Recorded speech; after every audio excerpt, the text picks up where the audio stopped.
आज ओडिशार डिजिटल शिक्षा क्षेत्र में एक ऐतिहासिक दिन गर्व और उत्साह सह स्कूल ओडिशा डिजिटल विद्यालय मिशन रो प्रथम दिन कार्यक्रम सफलतार सह बालेश्वर जिला बस्ता ब्लॉक रे आरंभ होईछि।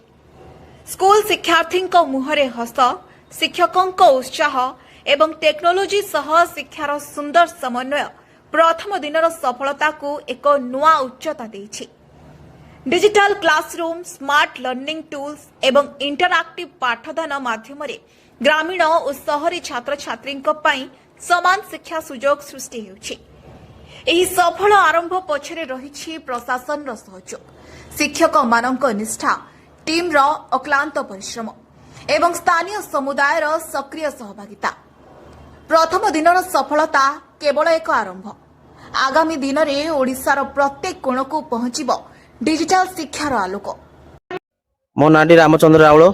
देखु आम विगत 5 दिन प्रोग्राम आम आईसी लिमिटेड द्वारा जो कार्यक्रम परिचालित होउची ए कार्यक्रम उद्देश्यमूलक कार्य रोचे छात्र सबू स्कूल जिते सब स्कूल अच्छी ओडिशा रे से सब स्कूल आम डिजिटलाइजेशन प्रोग्राम को कि भाव में आगे नेबा से बाबद आम प्रचेष्टा चलैछु। आगामी दिन में स्कूल मानकरे आमे सब कंप्यूटर शिक्षा सहित डिजिटल शिक्षार प्रचार प्रसार किभली भाव में होबो सेथिबाई हमर चेष्टा और प्रचेष्टा। मो ना अलिभा दळाई मु जामसुली हाई स्कूल जने स्टूडेंट अछि।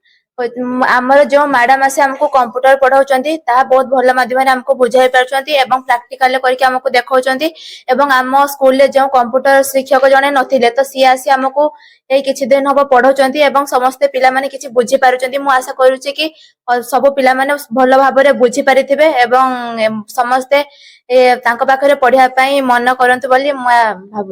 मो नाम अजय कुमार पात्र, हेडमास्टर बस्ता गवर्नमेंट हाई स्कूल बस्ता। आपणकर गत काली पाखरु ई स्कूल प्रोग्राम रे डिजिटल प्रोग्राम एठी आम विद्यालय रे प्रथम इनागुरेशन करा गला। इनागुरेशन होई साला परे समाने विभिन्न प्रकार प्रैक्टिकल क्लास ता सहित आपणकर थ्योरी क्लास कले एवं थ्योरी क्लास को आम समस्त शिक्षक शिक्षयित्री माने ऑब्जर्वर कले। से पिला माने बहुत भल भाव रे टीचिंग देले जहा फल रे कि आम पिला माने डिजिटल विषय रे भल भाव रे जानि पाले कंप्यूटर नॉलेज मध्य गेन करिवे एवं प्रधानमंत्री मोदींकर जो डिजिटल इंडिया सेटा मध्य सफल हबो बोली आम आशा रखुछु। मो पीएन श्री शंभुनाथ उच्च विद्यालय बस्तार भारप्राप्त प्रधान शिक्षयित्री अलका बिंधाणी। ई स्कूल ओडिशा डिजिटल विद्यालय मिशन प्रोग्राम माध्यम रे आम विद्यालय रे 3 तारिख रु 5 दिन धरी प्रोग्राम संगठित होउची।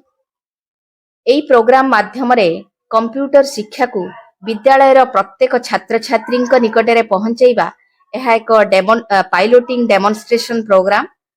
एहा मो विद्यालय रे संप्रति आगे चलीछि। छात्र छात्री माने एथिरे योगदान करी खूब उत्साहजनक बोली आम माने लक्ष्य करूछु। आशा कंप्यूटर शिक्षा पाई एहा एक पथ प्रदर्शक हेबो। समस्त छात्र छात्री जदि बेसी मात्रा रे एई प्रोग्राम द्वारा उपकृत होई परिबे नेक्स्ट एई 5 दिन व्यतीत जदि एई प्रोग्राम आहुरी बेसी दिन धरि चलिबो हमर जो छात्र छात्री माने अछंती से माने बेसी मात्रा रे उपकृत हेबो बोली आशा करा जाय। कारण एहा टेक्नोलॉजी रो जुग कंप्यूटर रो जुग छात्र छात्री माने एई जुग एई समय रे कंप्यूटर शिक्षा ग्रहण करिबा निहाती वांछनीय। तेणु ए प्रोग्राम खूब उपादेय जनक बोली मोर हृदबोध होईछि।